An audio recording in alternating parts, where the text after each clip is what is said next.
নাম্বারটা এখনকার মতো এরকম অ্যাভেলেবেল ছিল না, তার ল্যান্ড ফোন নাম্বারও অ্যাভেলেবেল ছিল না। ফিল্ম ইন্ডাস্ট্রির দুই একজনের রাস্তাঘাটে তো অ্যাভেলেবেল থাকার কথাই ওঠে না। এই যে শাকিব খান, ওর মোবাইল নাম্বার কি সাধারণ জনগণের কাছে আছে? নাই।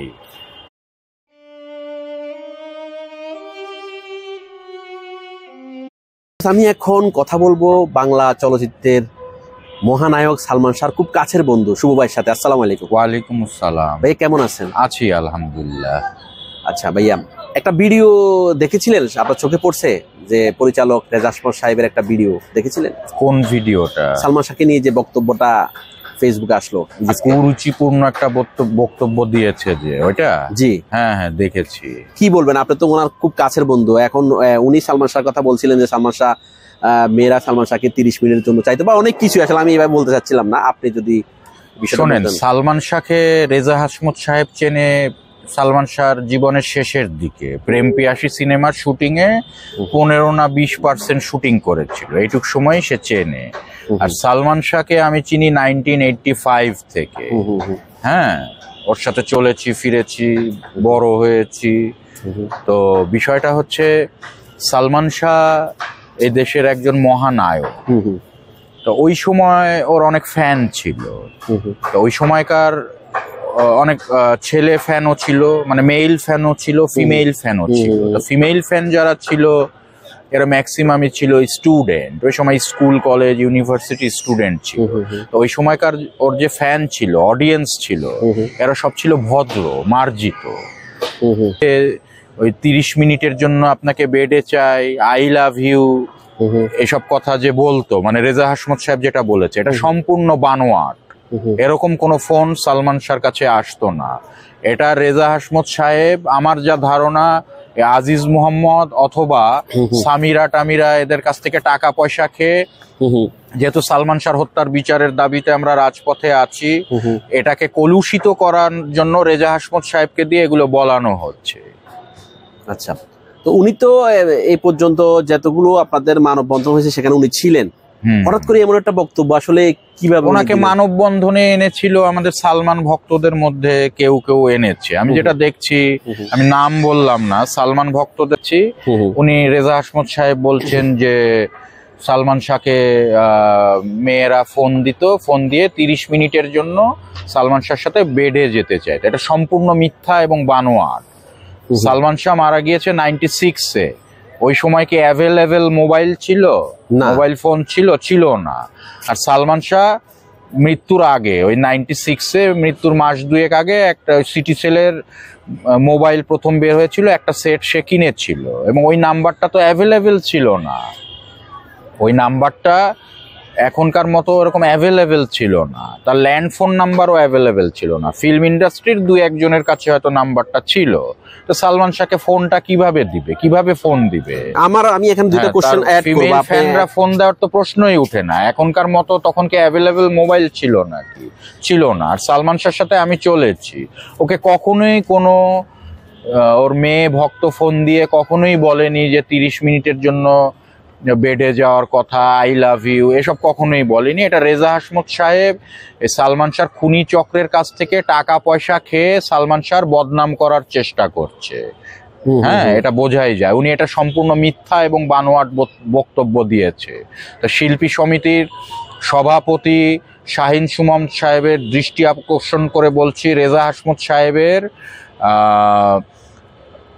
চলচ্চিত্র পরিচালক সমিতির সদস্য পদ বাতিল করে তাকে চলচ্চিত্র পরিচালক সমিতি থেকে বহিষ্কার করুন। এটা আপনাদের কাছে আমরা দাবি জানাচ্ছি, যদি সালমান শাহকে ভালোবেসে থাকে। শুভ, আর একটা কথা বলবো, সালমান শাহ কি সাধারণ লোক ছিল নাকি যে সে তার নাম্বার পেয়ে যাবে?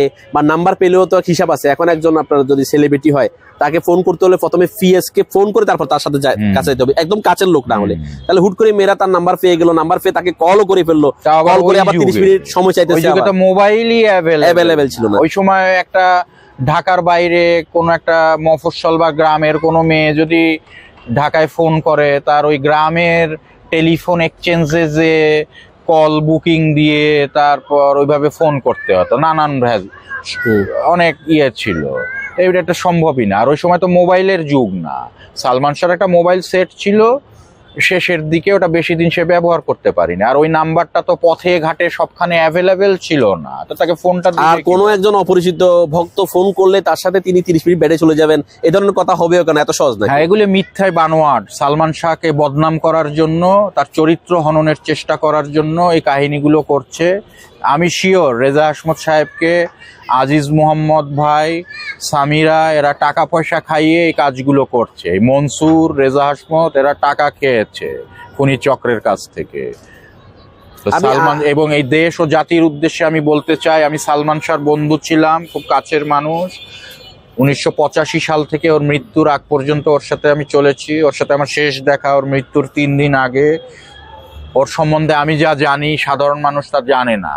ও কখনোই নেশা করেনি, ওর কখনোই কোনো নারী ঘটিত বিষয় ছিল না। ও ছিল একটা চরিত্রবান ভদ্র ছেলে। সাহেব তো পরিচালক হয়েছে সালমান শাহর মাধ্যমে। এর আগে উনি ছিল চিফ অ্যাসিস্ট্যান্ট ডিরেক্টর। সালমান শাহর প্রেম পিয়াসী মুভির অফার যখন দেয়, সালমান প্রথমে এটা করতে চায়নি, যাক পরে সালমান রাজি হয়েছিল, করেছে।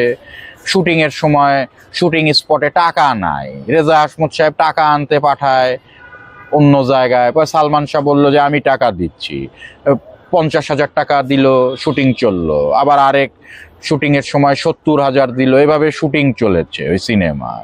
রেজা হাশমত সাহেব সালমান শাহকে তো ওভাবে তার সাথে চলে নাই। সালমানকে সে পেয়েছে প্রেম পিয়াসী শুটিং এর 15 না 20% শুটিং করেছিল সালমান শাহকে নিয়ে। এইটুক পরিচয় সালমানের সাথে। সে সালমান সম্বন্ধে জানবে কিভাবে? তাকে কে ফোন দিয়েছে নাকি, এটা তো তার জানার কথা না। এটা তো একান্ত পার্সোনাল বিষয়। সালমান শাহ সম্বন্ধে জানি আমি ওর সাথে 1985 থেকে আমার পরিচয়। ওর রাস্তায় ক্রিকেট খেলেছি, ফুটবল খেলেছি, ওইভাবে ওদের সাথে বড় হয়েছি। ও আমার চেয়ে বয়সে একটু বড় ছিল, কিন্তু বন্ধুর মতোই চলেছি। ও একটা ভদ্র ছেলে ছিল, ও কখনোই নেশা করেনি, কখনোই কোনো নারী ঘটিত বিষয় ছিল না। এবং ওকে কোনো ওর ফিমেল ফ্যানরা ফোন দিয়ে এ ধরনের কোনো বাজে কথা কখনো বলেইনি। আর এটা বলার প্রশ্নই ওঠে না, কারণ ওই সময় মোবাইল অ্যাভেলেবেল ছিল না। আর সালমান শাহর কন্ট্যাক্ট নাম্বার রাস্তাঘাটে তো অ্যাভেলেবেল থাকার কথাই ওঠে না। এই যে শাকিব খান, ওর মোবাইল নাম্বার কি সাধারণ জনগণের কাছে আছে? নাই, এটা কখনোই হয় সম্ভব না এটা। হ্যাঁ, তো সালমান শাহর নাম্বার কোত্থেকে পাবে? এগুলি মিথ্যা বানোয়াট কথা। এই সময় যে মোবাইলটা ছিল, ওই নাম্বার তো অ্যাভেলেবেল পাওয়ার কথা না। আমি সেটা বলতেছি, অ্যাভেলেবেল কেউ পাবে না। তো রেজা হাশমত সাহেব যেভাবে বলেছে যে র্যান্ডম ফোন দিত, দিয়ে এগুলো মিথ্যে বানোয়াট। সালমান শাহর মোবাইলে ওর ভক্তরা এরকম অ্যাভেলেবেল ফোন কখনোই দিত না। আচ্ছা, আমি আরেকটা কোশ্চেন করবো শুভ আপনাকে। সালমান শাহ খুন হয়েছে 29 বছর। তো 29 বছর পরে মেয়েরা ওনাকে বেড়ে চাইছে, ওদের সাথে ওনার খুনের কি সম্পর্ক? এটা তো খুনের মামলার কোনো কিছু যায় আসে না। এই কথাগুলো কেন আসবে? এটা কুরুচিপূর্ণ কথা। এটা বলছে সালমান শাহর নামে বদনাম করার জন্য। সেটাই, কারণ এটা বিচারের সাথে কি সম্পর্ক? বদনাম করার জন্য এটা বলছে।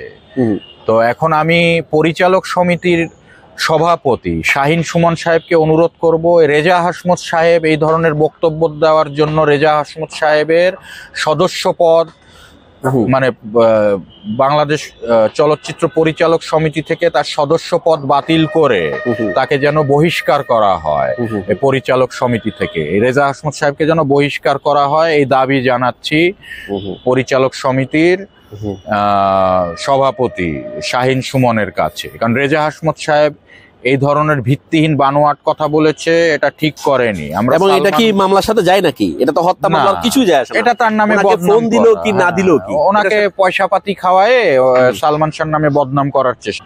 সেই রেজা হাশমত সাহেব এখন সালমান শাহর বদনাম করার চেষ্টা করছে পয়সা পাতি খেয়ে। সালমান শাহকে কখনোই কোনো তার মেয়ে ভক্ত ফোন দিয়ে এরকম কথা বলেনি। আর ওই যুগে তো মোবাইল অ্যাভেলেবেল ছিল না। আর ওর নাম্বার তো পথে ঘাটে ছড়ায় ছিটায় রাখে নাই। ফিল্ম ইন্ডাস্ট্রির কিছু মানুষ ওর ল্যান্ড ফোন আরো শেষের দিকে যে মোবাইলটা ব্যবহার করেছিল তাও বেশি দিন ব্যবহার করতে পারেনি, 2-1 মাসের মতো। তখন কেবল নতুন ওই সিটি সেল মোবাইলটা বের হয়েছে, তো ও তখন একটা কিনেছিল। ওটার নাম্বার কারোর কাছে থাকার প্রশ্নই ওঠে না। তো উনি যে কথাটা বলেছে রেজা হাশমত সাহেব, এটা সম্পূর্ণ বানোয়াট, ভিত্তিহীন। এটা সালমান শাহর চরিত্র হননের চেষ্টা করা হচ্ছে। একটা মৃত মানুষের চরিত্র হনন করার চেষ্টা ভয়াবহ গুনার ব্যাপার। এরা আখিরাতে তো হাবিয়ার দোজগেও জায়গা পাবে না।